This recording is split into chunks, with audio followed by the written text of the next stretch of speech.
పలికెడిది భాగవతమట పలికించెడివాడు రామభద్రుండట నే పలికిన భవహరమగునట పలికెదవే రెండుగాధ పలుకగనేల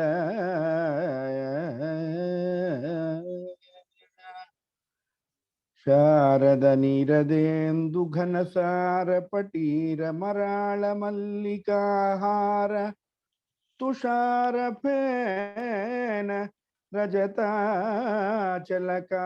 పటీశ కుందమందార సుధాపయోనిధి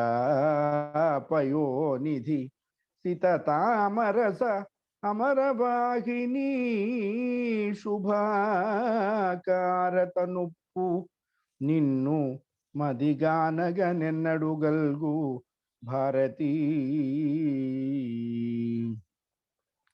అజ్ఞానాం జాహ్నవీ తీర్థం విద్యాతీర్థం వివేకినాం సర్వేషాం సుఖదం తీర్థం భారతీ తీర్థమాశ్రయేత్ శృతిస్మృతిపురాణానాం ఆలయం కరుణాలయం నమామి భగవత్పాద శంకరం లోకశంకరం.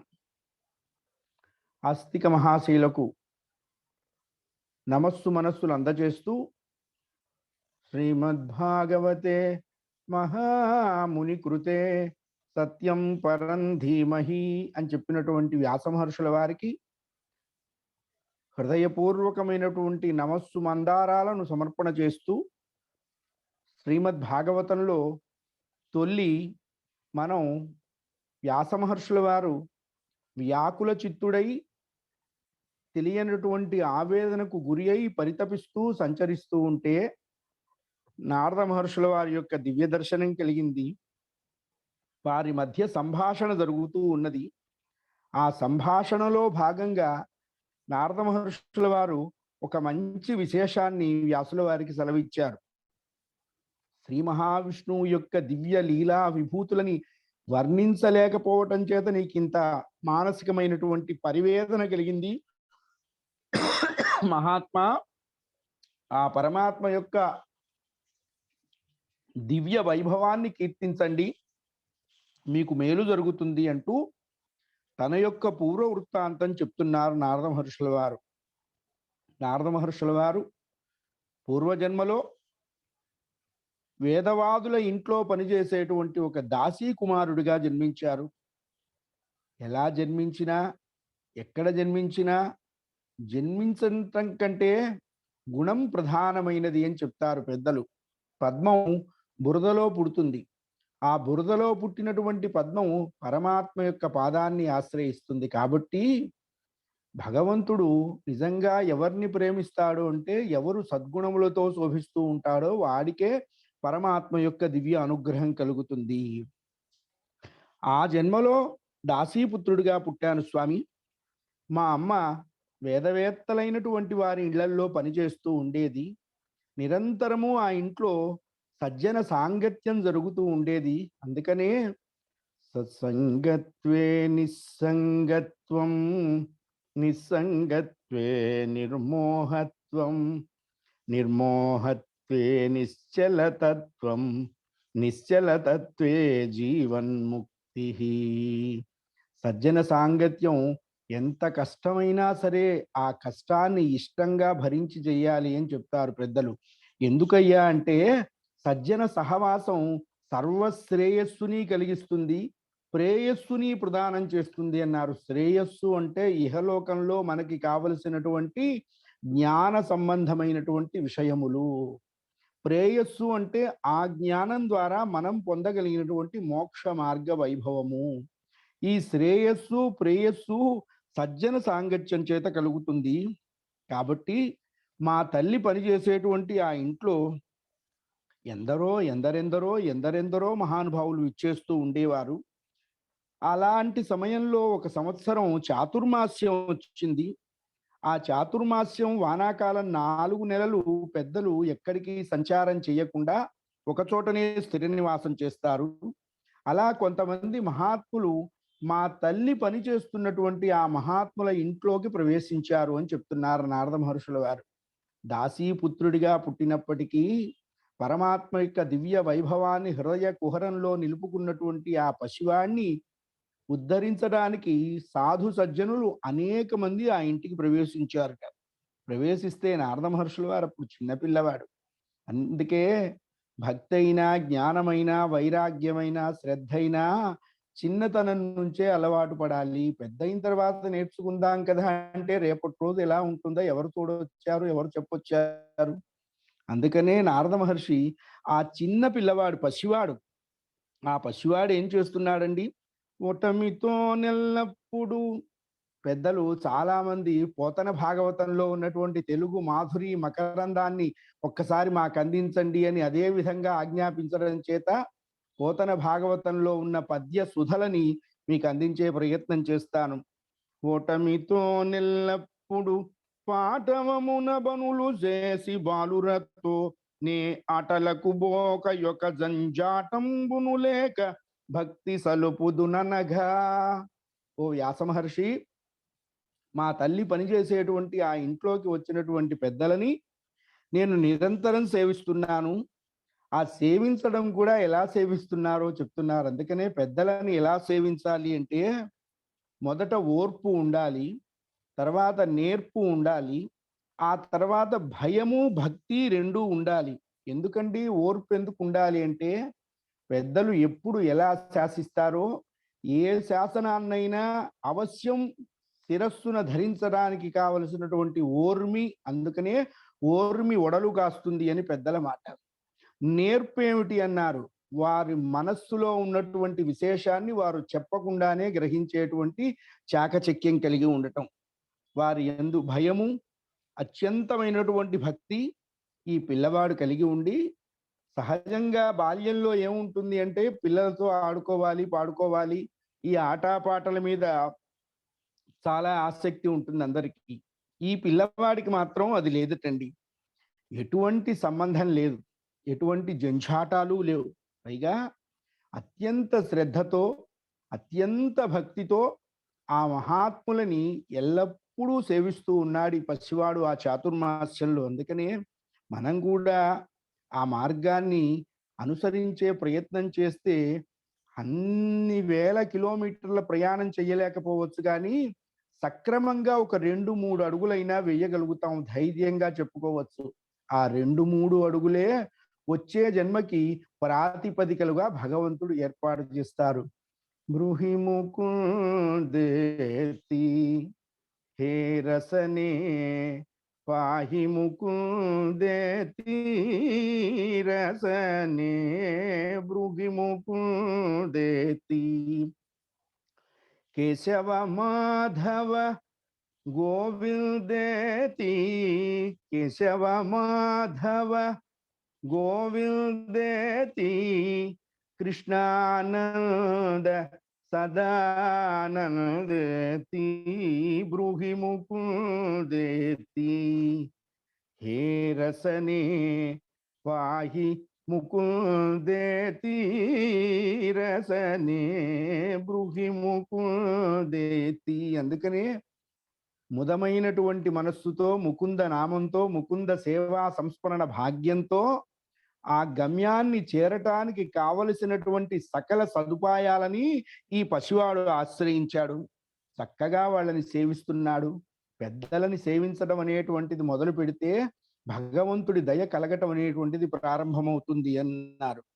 మంగళమనుచుచువారల ఎంగిలి భక్షించువానకెండకు నోడన్ ముంగల నిలుతును నియతిని వెంగలి క్రియజనుదునురు వివేకము తోడన్.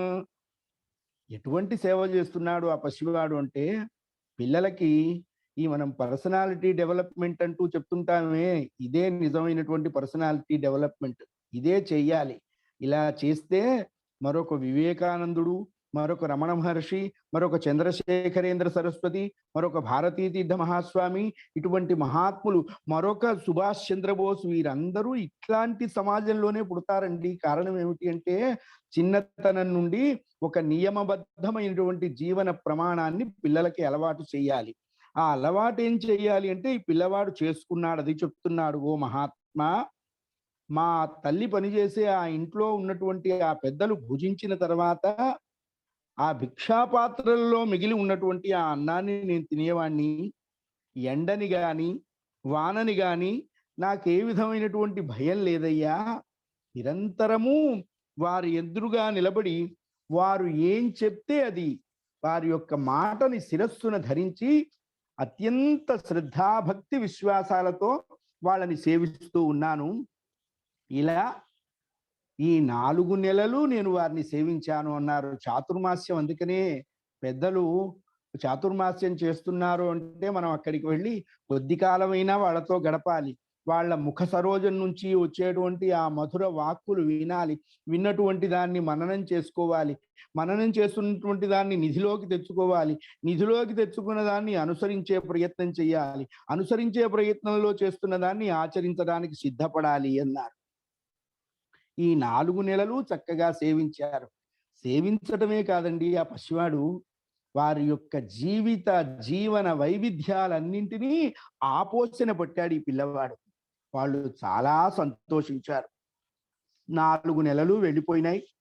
వారికి ఈ పసివాడి మీద అపారమైనటువంటి అనుగ్రహం కలిగింది. అందుకనే పెద్దలకి మన యందు అనుగ్రహం కలిగితే కలగంది లేదు అన్నారు. భగవద్ అనుగ్రహం కలగటానికి మొట్టమొదటి మెట్టు పెద్దల యొక్క అనుగ్రహము. వారేం చేశారండి అన్నారు.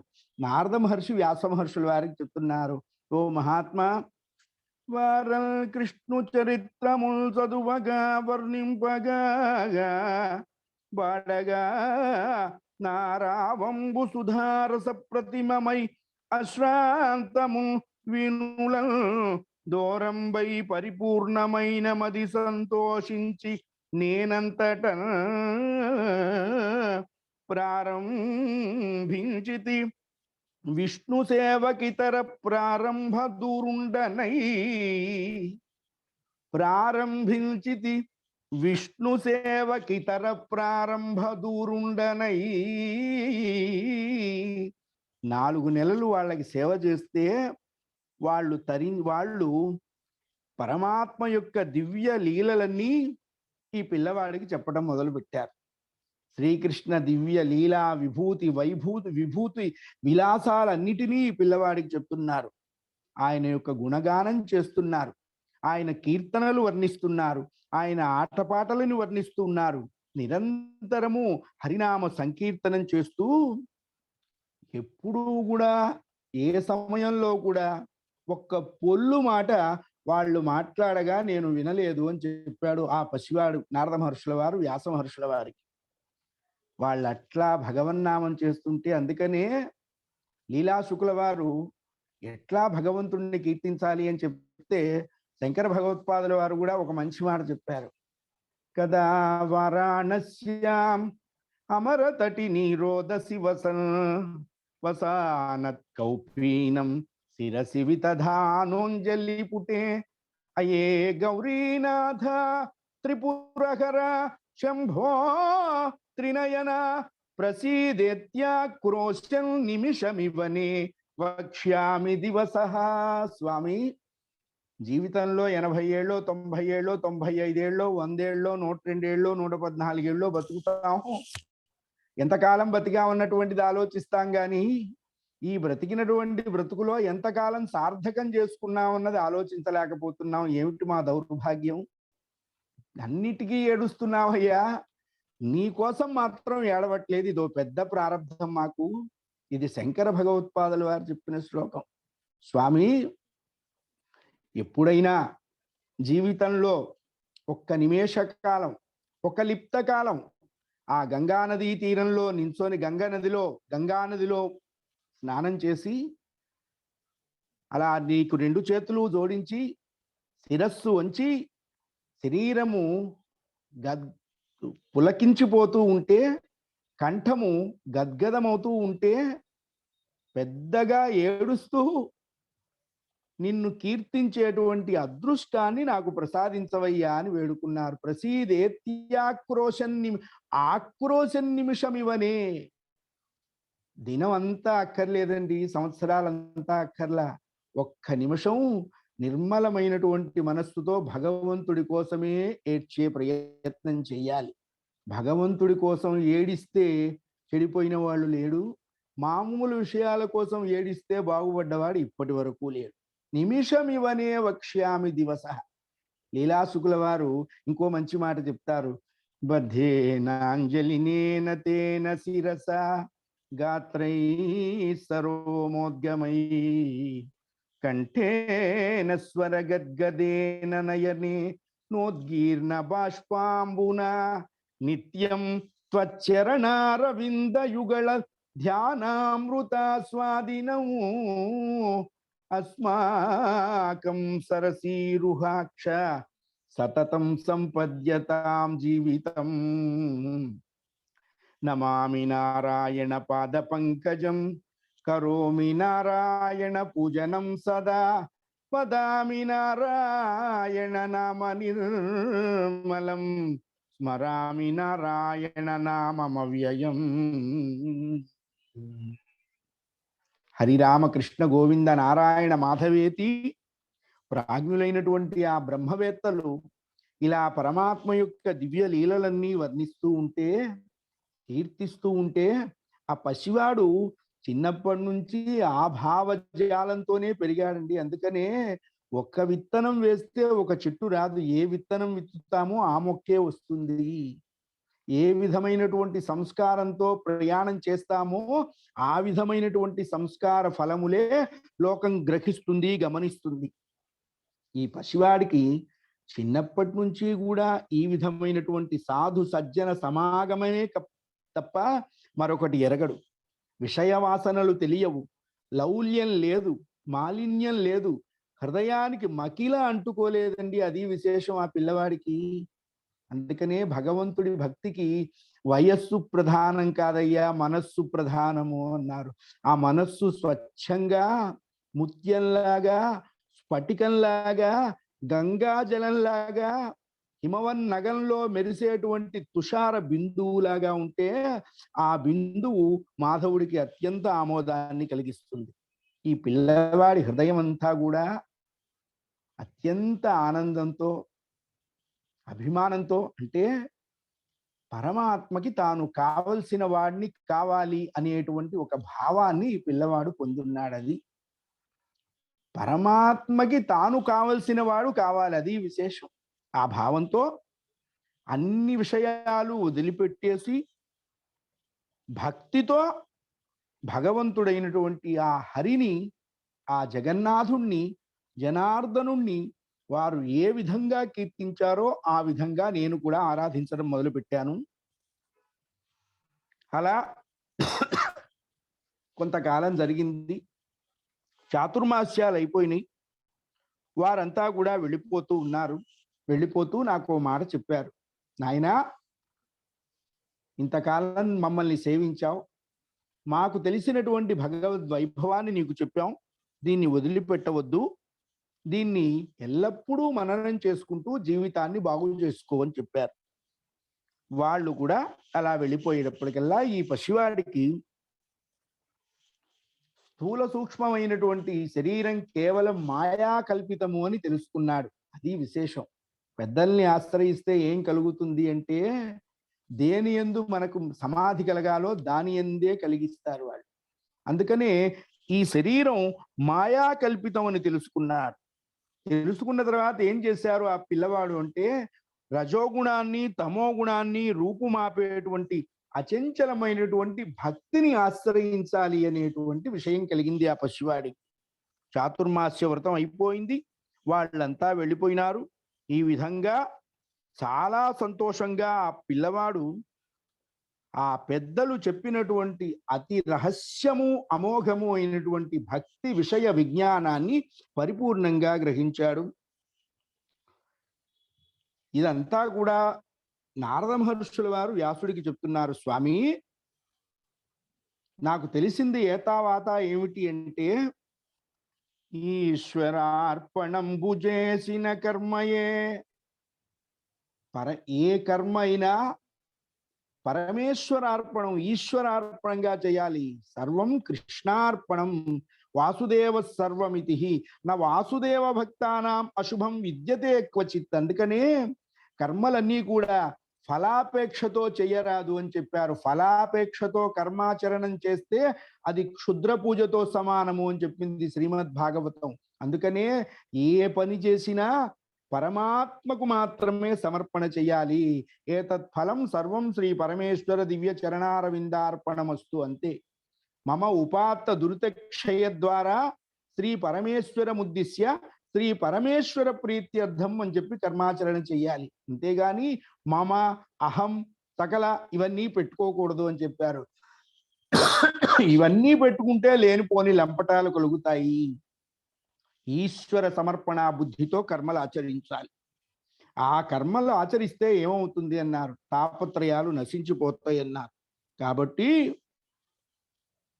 లోకంలో ఏ పదార్థం వల్ల ఏ రోగం ఉద్భవించిందో ఆ పదార్థం ఆ రోగాన్ని పోగొట్టలేదు. మరో పదార్థం చేతనే చికిత్స జరుగుతుంది. ఇన్ని రోగాలకు చికిత్స ఏమిటండి అన్నారు, మాధవ నామ సంకీర్తనం, ఈశ్వరాపేక్ష భావనం, స్వకర్మ అనుష్ఠానం, సదా గోవింద కీర్తనం. నిరంతరము భగవంతుణ్ణి కీర్తిస్తూ కర్మఫలాలన్నిటికీ పరమాత్మనే అధికారిగా భావిస్తూ నాహంకర్త హరికర్త కర్త భోక్త జనార్దన అనేటువంటి భావాన్ని పొంది ఉండాలి. ఈ ప్రకారంగా కర్మాచరణ చెయ్యాలయ్యా. అలా చేయటం వల్ల ఏమవుతుంది అని అడిగారు. కర్మలు తమ అస్తిత్వాన్ని కోల్పోతాయి అని చెప్పారు. పరమేశ్వరుణ్ణి ఉద్దేశించి ఏ పని అయితే చేస్తామో అది అద్భుతమైనటువంటి జ్ఞానాన్ని ప్రసాదిస్తుంది. అందుకనే ఏ పనిలో అయినా పరమాత్మ కోసమే చేస్తున్నాను అనేటువంటి భావన ఉండాలి. పరమాత్మ అనుగ్రహాన్ని పొందటానికి చేస్తున్నాను, ఈ ఫలితమంతా వాసుదేవుడికే, వాసుదేవుడి యొక్క ప్రీత్యర్థం చేస్తున్నాను, నారాయణుడి యొక్క అనుగ్రహం కోసం చేస్తున్నాను, అంతేగాని వేరే తాపత్రయాలని పొందటానికి నేను ఆచరించట్లేదు అని ఆ భావంతో ఎప్పుడు కర్మాచరణ చేస్తామో భక్తిని అనుగ్రహిస్తాడు. కర్మల చేత భక్తి కలగాలి. కర్మల చేత వల్ల కలిగినటువంటి భక్తి చేత జ్ఞానం కలుగుతుంది. ఆ జ్ఞానం చేత మోక్షం కలుగుతుంది. కాబట్టి నేను ఈ భావంతో వాళ్ళు చెప్పినటువంటి పరమాత్మ యొక్క దివ్య లీలా విభూతులన్నిటినీ కూడా నా హృదయంలో నిలుపుకున్నాను. వ్యాస మహర్షి, నువ్వు మునులలో అగ్రగణ్యుడవయ్యా. నీకు తెలియంది కాదు, నారాయణ అవతారాల్లో నువ్వు కూడా ఒకడివే. కాకపోతే కాస్త మర్చిపోయినట్టు నటిస్తున్నావు. ఎందుకు అంటే, ఇదిగో నేను ఈ పురాణం అంతా చెప్పడం కోసం. నువ్వు పరమాత్మ యొక్క దివ్య లీలా విభూతులని నీవు వర్ణించు అని చెప్పాడు. ఆ వర్ణన చేస్తే నీకు దుఃఖం పోతుంది, నీకు స్వాంతన కలుగుతుంది, ప్రశాంత చిత్తం దొరుకుతుంది.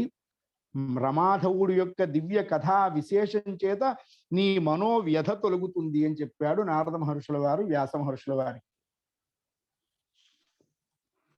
గోవిందేతి సదా స్నానం, గోవిందేతి సదా జపం, గోవిందేతి సదా ధ్యానం, సదా గోవింద కీర్తనం, అచ్యుతం కేశవం రామనారాయణం, కృష్ణ దామోదరం వాసుదేవం భజే, శ్రీధరం మాధవం గోపికా వల్లభం, జానకీ నాయకం రామచంద్రం భజే, విష్ణవే జిష్ణవే శంఖినే చక్రిణే శార్గకోదండధాయుధ్య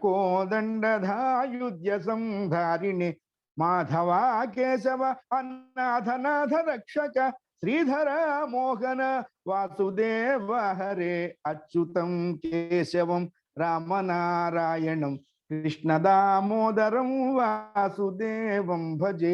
చ్యుతి లేనటువంటి వాడు అచ్యుతుడు అన్నారు. చ్యుతి అంటే నాశనము లేనటువంటి వాడు. ఆదిమధ్యాంతహీనాయ నిర్గుణాయ గుణాత్మని అని వేదం చెప్తూ ఉన్నది.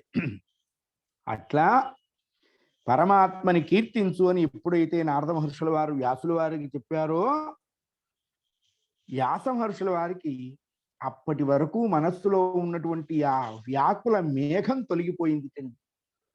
తొలగిపోయి చాలా సంతోషం కలిగి నారద మహర్షిని అడిగాడు, స్వామి వాళ్ళు అలా నీకు ఆ ఈశ్వర జ్ఞానాన్ని ఉపదేశించి వెళ్ళిపోయినారు కదా, అందుకనే ఈశావాస్యం ఇదం సర్వం అన్నారు, ఈశావ్యాసోపనిషత్ అన్నారు.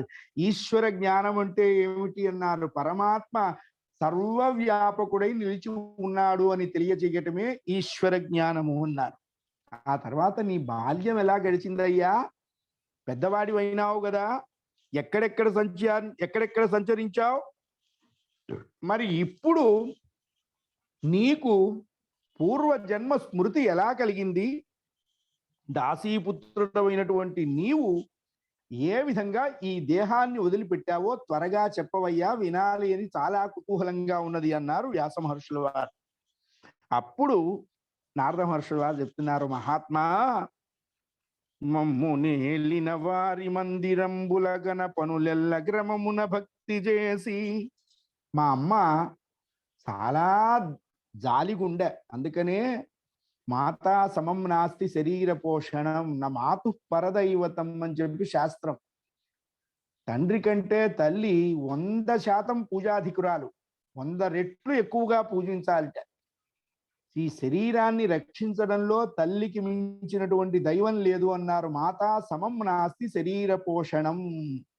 భగవంతుడు ప్రత్యేకంగా ప్రతి చోట తాను ఉండలేడు కాబట్టి తనకు ప్రతినిధిగా తల్లిని సృష్టించి లోకానికి పంపించాడు. అందుకనే వేదంలో కూడా మాతృదేవో భవ, పితృదేవో భవ, ఆచార్య దేవో భవ, అతిథి దేవో భవ, వీళ్ళంతా మనకి దేవతలండి. మన కంటి ఎదుట ఉన్నటువంటి దేవతలు ఎవరు అన్నారు, జన్మనిచ్చిన తల్లిదండ్రులు.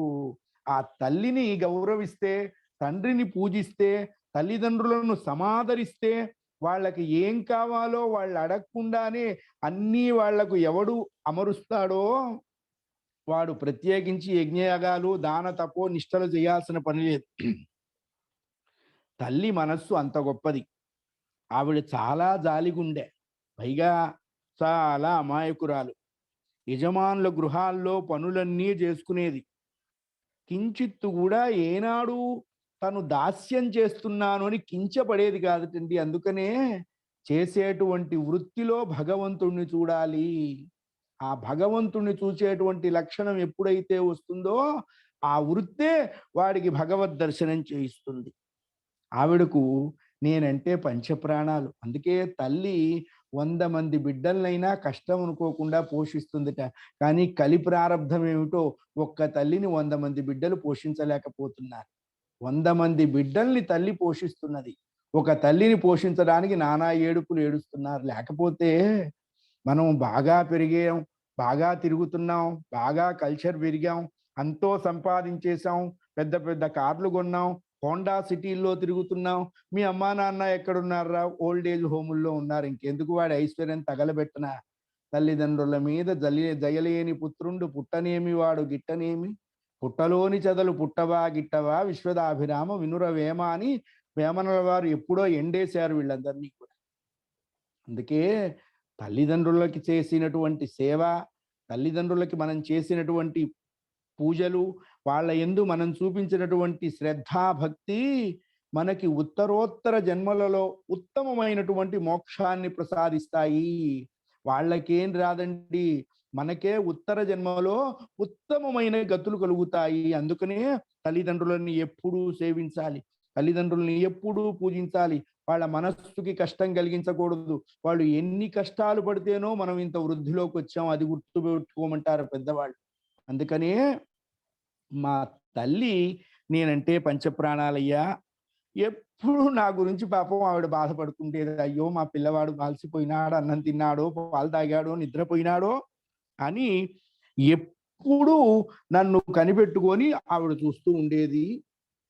ఎంతటి వాడికైనా ప్రారంధం తప్పదండి, ప్రారంధం అనుభవించాలి. ఎటువంటి వాడైనా హరినాపి హరేనాపి బ్రహ్మణాపి సురైరపి అని చెప్పింది. ఎటువంటిది కర్మ ప్రారంధం అంటే అది ఎవ్వరినీ వదిలిపెట్టదు. రిఫ్లెక్షన్, రియాక్షన్, రీసౌండ్ అని మనకి ఇంగ్లీష్లో RRR అని ఒక సిస్టమ్ ఉంది. అదే కర్మ సిద్ధాంతము అన్నారు.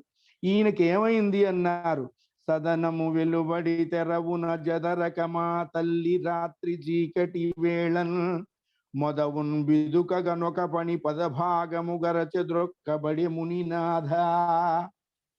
ఒకరోజు రాత్రి ఈ పసివాడి తల్లి ఆవు పాలు పిండటం కోసం ఇల్లు వదిలి ఆ కష్టంలోకి వెళ్ళి పాలు పిండుదామని చెప్పి బయలుదేరుతూ మధ్య మార్గంలో ఒక పాము తోకని తొక్కింది. ఆ పాము ఆవిడ్ని కరిచింది, మా తల్లిని కరిచింది. కరిచేటప్పటికల్లా నీలాయత భోగ ఫణ వ్యాళానల విషమహోగ్రవగ్నిజ్వాల మాలా వినిపాతితయై వ్రాలెన్నను గన్న తల్లి వసుమతి మీద. ఆ సర్పం కాటు వేసేటప్పటికల్లా కోరలలో ఆ విషాగ్ని జ్వాలలు మా తల్లిని కబళించాయి. మా అమ్మ నేల మీద పడిపోయింది. విలవిల విలవిల కొట్టుకుంటూ ప్రాణాలు వదిలేసింది. నేను ఆ భయంకరమైన దృశ్యాన్ని చూచాను. చూచినప్పటికీ ఏమాత్రం నేను కలవరపాటు చెందలేదు అని చెప్పాడండి నారద మహర్షుల వారు. ఏమండి, ఇంత అభిమానంతో ఇంత ప్రేమతో పెంచినటువంటి తల్లి కాలసర్పము కాటు తిని మరణిస్తే ఈయన ఏమాత్రం కలవరపాటు చెందలేదా? శోకాయత్తం కాలేదా? చిత్తం వ్యాకుల తత్వాన్ని పొందలేదా అంటే ఎందుకు పొందలేదు అన్నారు.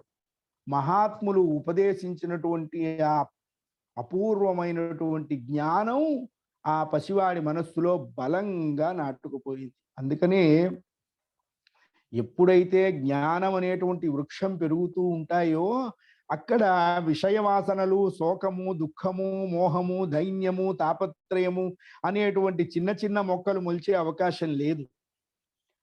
ఆయనకు స్థిరమైనటువంటి జ్ఞానం కలిగి ఉన్నది. నవ్వుకున్నాడు కాసేపు. ఏమిటి ఆ నవ్వుకుంటంలో ఉన్న అర్థం అంటే, ముందు వెనక అందరూ వెళ్ళిపోయే వాళ్ళమే, దీనికోసం ఒకళ్ళ కోసం ఒకళ్ళు ఏడిస్తే వెళ్ళిపోయిన వాళ్ళు వస్తారా అనేటువంటి ఒక అభిప్రాయం కలిగింది. అంతే కదా, ఎవరన్నా వెళ్ళిపోతే వాసుదేవ, నారాయణ, గోవింద అనమన్నారు కానీ అయ్యో వెళ్ళిపోయినాడా అని అనొద్దన్నారు. ఎందుకంటే ఆ వెళుతున్న యమధర్మరాజు వీడిని చూసి నవ్వుతాట, నువ్వు మాత్రం శాశ్వతంగా ఉంటావురా, ఇవాళ వాడి వంతు రేపు నీ వంతు, జాగ్రత్త అని చెప్తారు. అందుకనే పుట్టినవాడు ఎప్పటికైనా వెళ్ళిపోక తప్పదు. వెళ్ళిపోయినటువంటి వాళ్ళ గురించి దుఃఖించడం వల్ల లాభం లేదు. కొన్నాటికి మనం కూడా ఆ స్థితికి వెళ్ళిపోతాం. ఈ దుఃఖానికి మూలమైనటువంటి విశేషాన్ని అన్వేషించడం మొదలు పెడితే అసలు దుఃఖమే ఉండదు. అదే పెద్దలు మనకి చెప్పినటువంటి మార్గం, అదే వాళ్ళు మనకి చేసినటువంటి మార్గ నిర్దేశం. ఈ పిల్లవాడు ఏమనుకున్నాడంటే, అయ్యో ఇప్పటి వరకు నాకు ఈ బంధం ఉన్నది, ఈ బంధం కాస్త వదిలిపోయింది అనుకున్నాడు. నిజమే కదా, ఆ బంధాలు లంపటాలు ఏవైనా కొంచెం బాగా ఉన్నవైతే బంగారు సంకెళ్ళుగా అనుకుంటాం, కొంత కష్టంగా ఉన్నవి అయితే ఇనప సంకెళ్ళు అనుకుంటాం. ఏమైతే ఏమైనాయండి, ఏ రాయి అయితే ఏం పళ్ళు ఊడగొట్టుకోవడానికి. మంచి బంధాలైనా చెడ్డ బంధాలైనా సంకెళ్ళే, ఏవి మనల్ని రక్షించవు. ఆ సంకెళ్ళలు తొలగాలి అంటే ఆ సంకెళ్ళని పగలగొట్టేటువంటివి ఏమిటి అంటే భగవన్నామం అనేటువంటి గొడ్డలి దెబ్బలు. భగవన్నామం అనేటువంటి గొడ్డలి దెబ్బలతో ఆ భవబంధాలు అనేటువంటి సంకెళ్ళని మనం తొలగొట్టుకోవాలి.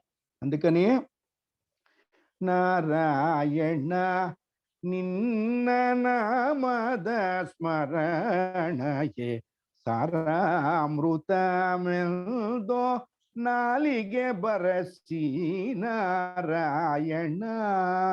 పురంధరదాసుల వారు కృష్ణ కృష్ణయంబో అష్టాక్షరದಲ್ಲಿ, అందుకనే ఓం నమో భగవతే వాసుదేవాయ, ఓం నమో నారాయణాయ అనేటువంటి నారాయణ నిన్న నామద స్మరణయు సారామృత నాలిగే బరసి నారాయణ.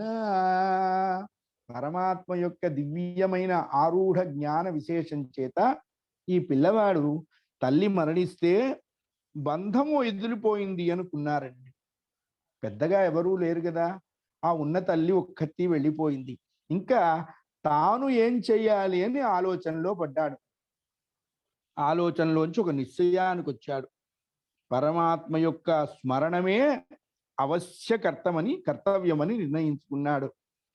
నమో నారాయణ, నా విన్నపమిదిగో, సమనుడకను నీకు సర్వేశ రక్షింపవే.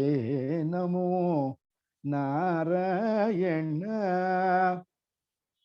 మనసుని ఆధీనము మాటలు నీ వాడేటివే, తనువుని పుట్టించిన ధనవీధి.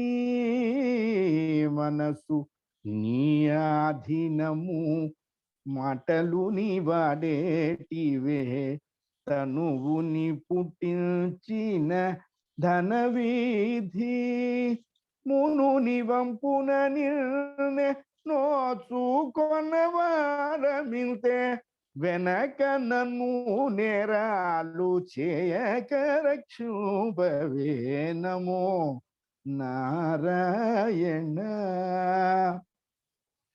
భోగములెల్లా నీవి, బుద్ధులు నీవిచ్చినవే, ఈ గతి మా బ్రతుకు మికిరవైనది. భోగములెల్లా నీవి, బుద్ధులు నీవిచ్చినవే, ఈ గతి మా బ్రతుకు మికిరవైనది. సెదదెర్ర నీవు నన్ను చేసిన మానేసి నింతే, సొదలన అజ్ఞానము చూడక రక్షుపవే. నమో నారాయణ అంటూ ఏడ్చాడు ఈ పిల్లవాడు. సొదలన అజ్ఞానము చూడక రక్షుపవే. నమో నారాయణ. అలా పరమాత్మ యందు సదా ధ్యానమగ్న చిత్తుడై ఉన్నటువంటి ఈ పసివాడు ఉత్తరముఖంగా ప్రయాణం చేసి అనేక ప్రాంతాలు తిరుగుతూ, అనేక చోట్లకి పెడుతూ, అనేక దివ్యమైనటువంటి విశేషాలని దర్శనం చేస్తూ, పరమాత్మని ఎక్కడా చూడలేనటువంటి తన దురవస్థకు లోపల దొరకిల్లుతూ ఒక రావి చెట్టు కింద కూర్చొని పరమాత్మ యొక్క దివ్య స్వరూప ధ్యానం చేయటం మొదలుపెట్టాడు. ఎట్లా ధ్యానం చేశాడు అన్నాడు. నారాయణాయ పరిపూర్ణ గుణార్ణవాయ, విశ్వోదయ స్థితిలయో నేతిప్రదాయ, జ్ఞానప్రదాయ సురసౌఖ్య తస్మాత్ స్వరూపాయ శ్రీనారాయణాయ. ఓం నమో నారాయణాయ. నారాయణాయ నతలోక శరణ్యాయ, దీనావనా తత్పరాయ, దివ్య విశేష స్వరూపాయ, గోవింద గోపీజనలోలాయ, శ్రీవత్సాంకితవత్సాయ, నమో కౌస్తుభాయ అనంతాయ, సహస్రశిరసే నమో నమః. ఆ రావి చెట్టు కింద కూర్చొని నిర్మలమైనటువంటి చిత్తంతో పరమాత్మ యొక్క ధ్యానం చేశానయ్యా. చేస్తే నాకేం కలిగింది అన్నారు. ఆనందాశ్రులు కన్నులన్ వెడల రోమాంచంబుతో, తత్పద ధ్యానారూఢుడనైన నా తలపులో నద్దేవుండు దోచే, నేనానందాబ్ధిగతుండనయ్యరుగలేనైతిన్ ననున్నీశ్వరు, నానా శోకహమవయ్యుత్తమవుగానం లేక ఎట్లంతటన్. కన్నులలో ఆనంద బాష్పాలు పొంగి పొర్లాయి, శరీరమంతా పులకించిపోయింది. భక్తి పరవశ్యంతో పరమాత్మని ధ్యానం చేస్తూ ఉంటే ఆ దేవదేవుడు తన యొక్క దివ్య స్వరూపాన్ని నాకు సాక్షాత్కరింపజేశాడు. నేను వెంటనే కళ్ళునను తెరిచాను. తెరిచేటప్పటికల్లా జీవుల దుఃఖాలని పటాపంచలు చేసేటువంటి పరమాత్మ అదృశ్యుడైనాడు అని చెప్పి ఏడ్చాటండి నారద మహర్షుల. అంతర్ముఖంగా ఉన్నప్పుడు పరమాత్మ దర్శనం కలిగింది, బహిర్ముఖం అయ్యేటప్పటికల్లా పరమాత్మ అంతర్హితుడైనాడు. ఆయన చాలా దుఃఖపడుతూ ఉంటే అశరీరవాణి ఆ పిల్లవాడిని ఓదారుస్తూ ఆయనకు ఓ మాట చెప్పింది. నాయన, ఏల కుమార శోషిలగా ఈ జననంబున నన్ను గానగా జాలవు, నీవు కామముఖ షట్కము నిర్దళితంబు చేసి నిర్మూలిత కర్ములైన ముని ముఖ్యులు కానికు యోగిగానగా జాలడు, నీదు కోర్కి కొనసాగుటకై నిజమూర్తి చూపితి. ఎందుకు కనపడ్డాను, ఎందుకు అంతర్ధానమైనానో కూడా చెప్తున్నాడండి పరమాత్మ అశరీరవాణిగా ఉండి. ఎందుకు దుఃఖపడతావు నాయనా, నువ్వు ఎంత దుఃఖించినా ఈ జన్మలో నన్ను చూసేటువంటి యోగం నీకు లేదు అని చెప్పారు. అరిషడ్వర్గాల్ని జయించాలయ్యా, అలా జయించినటువంటి మునిముఖ్యులు మాత్రమే నన్ను చూడగలుగుతారు. జితేంద్రియులు కాని వారు నన్ను దర్శించలేరు. అయినా నీ మనస్సులో ఉన్నటువంటి నా యందు ఆరూఢమైనటువంటి అపారమైనటువంటి భక్తిని కొనసాగిస్తావు. ఆ కొనసాగించడం కోసం ఓ లీలగా నీకు నా రూపాన్ని స్ఫురింపజేశాను. నీ కోరిక వ్యర్థం కాదు, నీ సమస్త దోషాలు దూరం అవుతాయి. నన్ను సేవించడం వల్ల నిరంతరము నాయందే నీ మనస్సు లగ్నమై నా చుట్టే నీ మనస్సు పరిభ్రమిస్తూ ఉన్నది. అది పరమాత్మకి తెలిసిందండి. అది నిజమైన భక్తి కాదంటారా? అది నిజమైన జ్ఞానం కాదంటారా? సాధకుడి యొక్క సాధనా బలం భగవంతుడికి తెలిస్తే ఆ సాధన ఆటోమేటిక్గా పండిపోతుంది. పండినట్టే, అది ఎండటం లేదు. కాబట్టి నాయనా, నాయందు గలుగ నీమది వాయదు జన్మాంతరముల బాలక, నీవీ కాయంబు విడిచి మీదట మాయనుమతి బుట్టగలవు మద్భక్తుడవై. ఓ కుమారా, నాయందే లగ్నమైనటువంటి నీ హృదయం వచ్చే జన్మలో కూడా నన్నే అంటిపెట్టుకుని ఉంటుంది. నీవు ఈ దేహాన్ని వదిలిన తర్వాత నా అనుజ్ఞతో మళ్ళా నా భక్తుడిగానే నీవు ఉద్భవిస్తావు అని చెప్పారు. అలా చెప్పి ఇంకో మాట కూడా అన్నాడు. ఓ పిల్లవాడా, హరిభక్తులలో అగ్రగణ్యుడిగా ప్రకాశిస్తావు. ఇది నారద మహర్షి పొందినటువంటి పట్ట. నారద పట్ట ఎవరిచ్చాడంటే నారాయణుడు వారు ఇచ్చారు. కాబట్టి ఆ విధంగా చెప్పి పరమాత్మ అంతర్ధానమైనాడు. నేను కూడా వైరాగ్యాన్ని అవలంబించి కాలాన్ని నిరీక్షిస్తూ తిరిగాను. సరే, మృత్యుదేవత మెరుపు మెరిసినట్లుగా నా ముందు ప్రత్యక్షమైంది. నేను ఈ పంచభూతాత్మకమైనటువంటి ఈ పార్థివ దేహాన్ని నేను త్యజించాను. భగవంతుని అనుగ్రహం చేత సత్వగుణాత్మకమైనటువంటి భాగవత దేహంలో ప్రవేశించాను అని చెప్పారు. కల్పాంతరంలో శ్రీమన్నారాయణుడు శయించి ఉన్న సమయాన బ్రహ్మదేవుని నిశ్వాసంతో నేను భగవాను ఉదరంలో ప్రవేశించి యుగాలు గడిచిపోయిన తర్వాత బ్రహ్మదేవుని నిశ్వాసం నుంచి మరీచి మొదలైనటువంటి మునులు నేను జన్మించాం.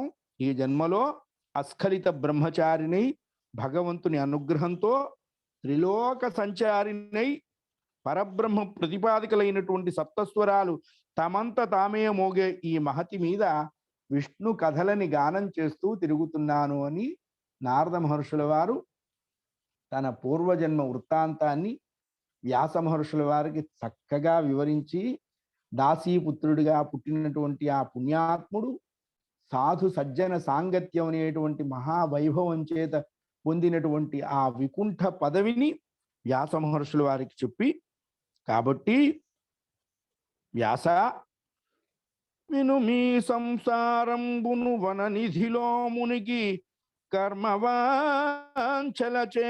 నేదన బొందెడు వానికి విష్ణుని గుణ వర్ణనము తెప్పసుము మునీంద్ర. యమనీయమాసన ప్రాణాయామ ప్రత్యాహార ధారణ ధ్యాన సమాధి అష్టాంగ యోగానుష్ఠానాలని చెప్తారే, ఈ అష్టాంగ మార్గాల్ని ఎంత కట్టుదిట్టం చేసుకున్నా అది మాటి మాటికి రెచ్చిపోతూనే ఉంటుందయ్యా.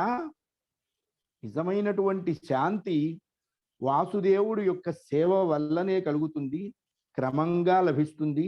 కాబట్టి ఓ మునికుల భూషణుడైనటువంటి వ్యాస మహర్షి, నా పుట్టు పూర్వోత్తరాల రహస్యమంతా నీవు కోరిన ప్రకారంగా నీకు చెప్పాను అని భగవంతుడి యొక్క హరిప్రధానమైనటువంటి శ్రీకృష్ణ ప్రభు యొక్క దివ్య గుణగాన వైభవాన్ని కీర్తించవలసిందిగా వ్యాస మహర్షుల వారిని ఆదేశించి నారద మహర్షుల వారు మహతీనాదం చేసుకుంటూ ఆయన బయలుదేరి వెళుతున్నారు. మురహర నగధర ముకుంద మాధవ గరుడ గమన పంకజనాభ పరమ పురుష భవబంధ విమోచన నర మృగ శరీర నమో నమో నారాయణతే నమో నమో భవ నారద సన్నుత నమో నమో జలధిశయన రవిచంద్ర విలోచన జలరుహ భవనుత చరణయుగ బలిబంధన గోపవధూవల్లభ నలినోద్ధరతే నమో నమో నారాయణతే నమో నమో భవ నారద తనుత నమో నమో. కృష్ణాయ వాసుదేవాయ హరయే పరమాత్మనే ప్రణత క్లేశనాశాయ గోవిందాయ నమో నమః. కృష్ణాయ వాసుదేవాయ దేవకీ నందనాయ చ నందగోపకుమారాయ గోవిందాయ నమో నమః. మంగళం భగవాన్ విష్ణు మంగళం మధుసూదన మంగళం పుండరీకాక్ష మంగళం గరుడధ్వజ కళ్యాణాద్భుత గాత్రాయ కామితార్థ ప్రదాయిని శ్రీమద్వేంకటనాథాయ శ్రీనివాసాయ మంగళం. హర నమ పార్వతీపతయే హర హర మహాదేవ. స్వస్తి ప్రజాభ్య పరిపాలయంతాం.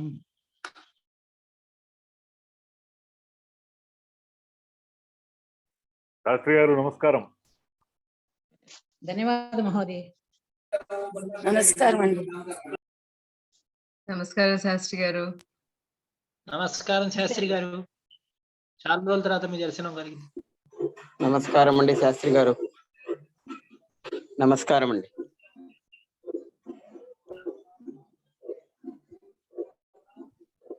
ధన్యవాదాలు. లక్ష్మి గారు నమస్కారం అండి. నమస్కారం లక్ష్మి గారు నమస్కారం లక్ష్మి గారు, ఇది లాస్ట్ 1 month నుంచి మిస్ అయ్యానండి. ఏమన్నా ఇది యూట్యూబ్ లో పెడుతున్నారా? ఆర్పి గారు పెడుతున్నారండి, హితోక్తి దాంట్లో ఉన్నాయండి, మన గ్రూప్ లోనే పోస్ట్ చేశారు కూడా. అంటే లాస్ట్ వీక్ అవ్వలేదు.